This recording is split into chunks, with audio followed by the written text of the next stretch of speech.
We know Dubai from the rainy side, and we know things how they could have been before and how they end up today. So parking business is a big business in Dubai. I invested into parking. Yeah. Have you invested? I remember there was a company selling the parkings there. Yeah, But the RTA parking? No, Yeah. I didn't. I missed that one. It's parking. You can still invest. Yeah. I think it's good, but it's really increased. I saw yesterday was like a 6% increase, and I checked, and I think I'm like 91% up now. Yeah. And of course, like because they're doing parking in the malls. Yeah, and Salik is Dubai mall. Yeah. But I think parking has another. Yeah, they start to implement in the mall. But what parking did is they took over the RTA parking. So when you pay in the street, you pay parking. And the gentleman that gives you the fine or does the automation fine with the car is also parking. Yeah. So yeah. Yes, interesting. And one gentleman told me a very interesting story in Sharjah. So you know when you in Dubai you pay for an hour and then you have this notification that you need to renew. If you renew after the time at the same parking, it's okay. You can get a minute free. Okay?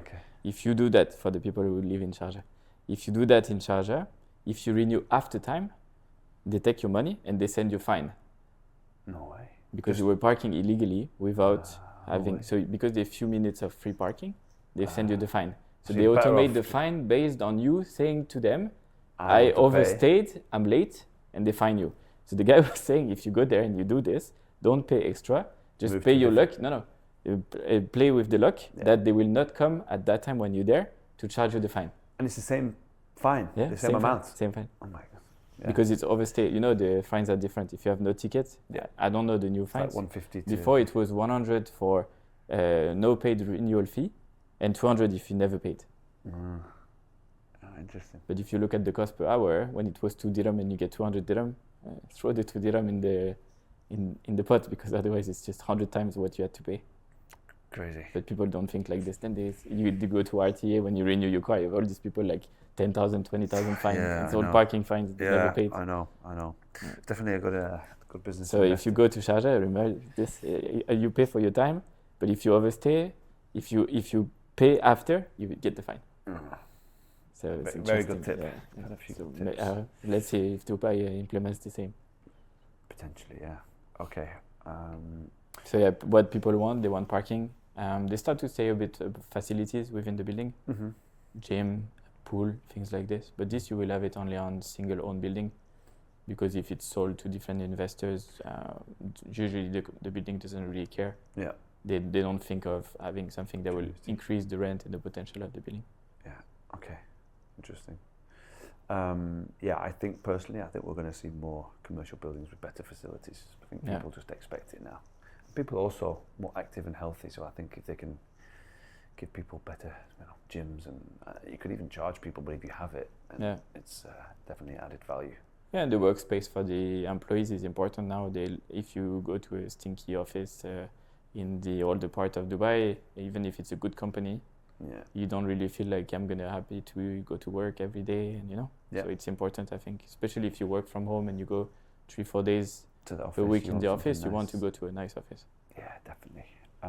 You've had really big success on social media. I've really seen you grow. Yeah, no can bubble.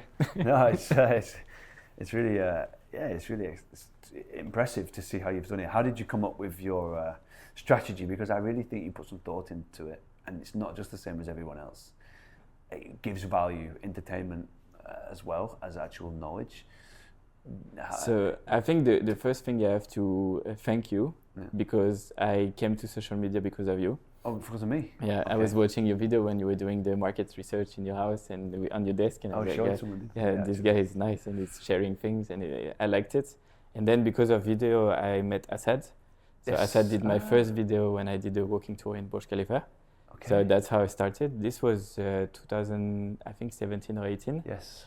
I did this, and then I didn't really get the traction I wanted. It was more on YouTube, and I think social media was at that time that's really developed. Yeah. So this Better Call Pierre name was already there since 2015, since I came here.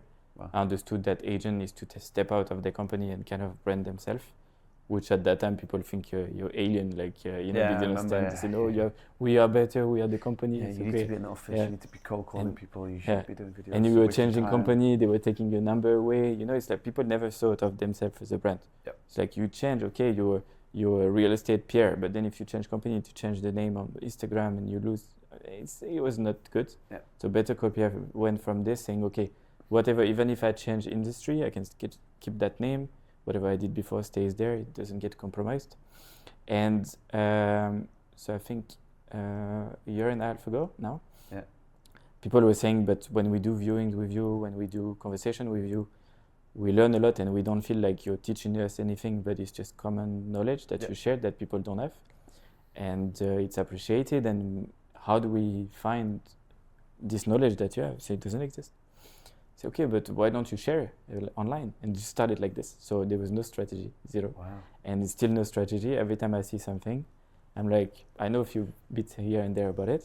Let's share it, try to make it interesting and attractive in a way. What was your first post that you did with this kind of new idea of giving? The first one was Burj Khalifa. That was the first one? So I was doing podcasts, I was trying to show things, and one day I was in the mall and I did, it was a draft video. The video that is online that is getting millions of views is a draft. And even agent copied me. I tried to get it removed, but no. And so I was in the fountain. Yeah. I took my phone like this. It's actually, I do with the left hand. So I did the right hand with the phone, and then you start to understand, okay, if I do 0.5, it's blurry. If I do 1, it's not blurry, whatever. And I did, okay, this is this. And then this video started to work. It was crazy. And you just figured out how to edit it with the... Yeah, I have an editor for this. So then she said, okay, I sent it to her. I said, okay, what do you think of this style of video? She didn't tell me anything. She edited it, put it online, and then at home I have like this counter of the followers. And I see the counter going crazy, like getting thousands of followers. Oh, like so it's linked to you? It's like it's like this thing you see in the coffee shop. Okay, I bought this at home, so I have my goal of how many followers I want. So I see every day, I hear the noise when there is a new follower. Oh, wow. And I see this growing, and then you wake up every day. It's like first day, like 20,000 views, 100,000 views, 200,000 views. Then, okay, I hope I get 1 million. 1 million, okay. 1.2, 1.2 million. And it's like, it goes like this, and it's crazy. And you see these people, obviously it's also fun to look at the comment. The comment section is a bit that funny. level of views, you get a lot of. So you get obviously the wide range of comments from everything to nothing is this much, but and you start to do like this, and obviously you didn't pay. It's all organic. It's all natural. It's not even a great video to my expectations. And then you do videos where you spend a lot of time. You get knowledge online. You do the draft. You talk. It's like, no, I did this word wrong. Because with the French accent, you try to do a bit less of the French accent. And then you get 20,000 views saying, oh, it's unfair. This video I did in 30 seconds. And and that's what I find interesting. Yeah, you don't know, right? You don't know what's going to work. And sometimes I think people overthink it. Yeah. They believe that they know what's going to work, but in reality, let the market be the judge of what's good and bad. You're just you, right? But the market and I guess Meta and these big social media companies, they're the ones that are going to decide what people like, and once it's into the algorithm and it clicks, it can. Because I mean, I don't know if you stay a lot on social media these days, but for me, what I see is obviously I'm not looking online to find ideas. I'm not trying to copy anyone because it's all my style. I think people are copying me now. It's authentic. Which is nice. But what I see is people go to a company who does the strategy for them. So they are replicating the same strategy. Okay, which one is your best developer? What you do, this or that. Everybody wants a hack, right? Everybody wants it easy. And everybody wants to be told, just do this and you'll get the results. But it's so many, authentic, so much money, they spend for this. I know. And I'm looking at what I spend compared to what I get.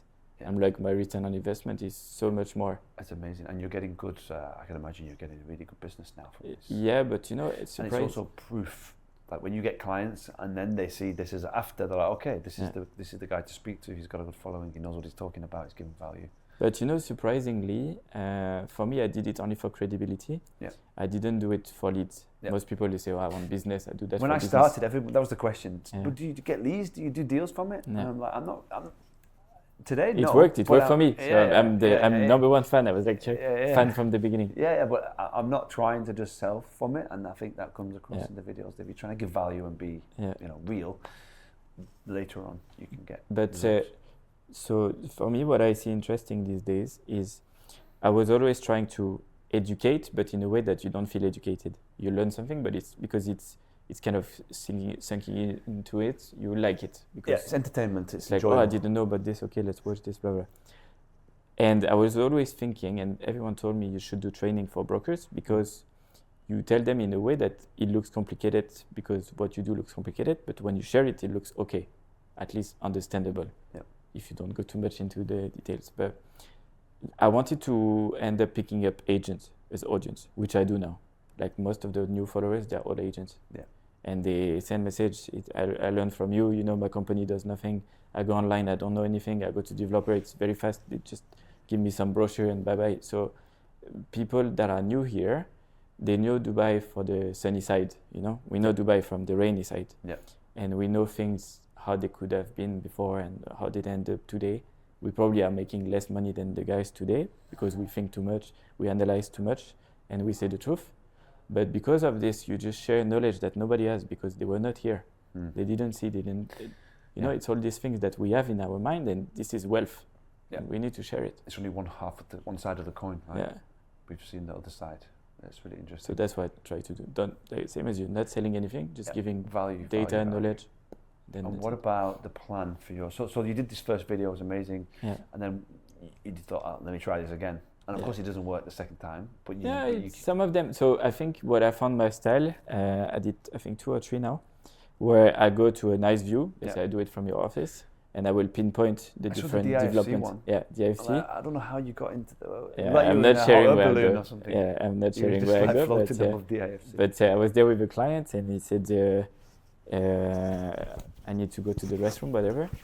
I did the video. It took me 1 minute. I do it on sometimes without the mic. So if I'm outside, then I need to redo the sound. But most of the time, it's one shot. Afterwards. Yeah, it's one shot video. So I do everything. I know what I want to say. And then this one I think got pretty much like 300,000 views, something like this, but being shared a lot. Yeah.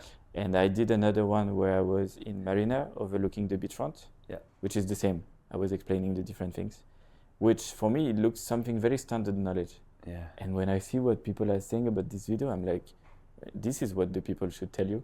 Yeah. Don't tell you how to sell, what to say to the client, how to do cold call. Just know what to sell first. Basics. Before selling it. What's for sale.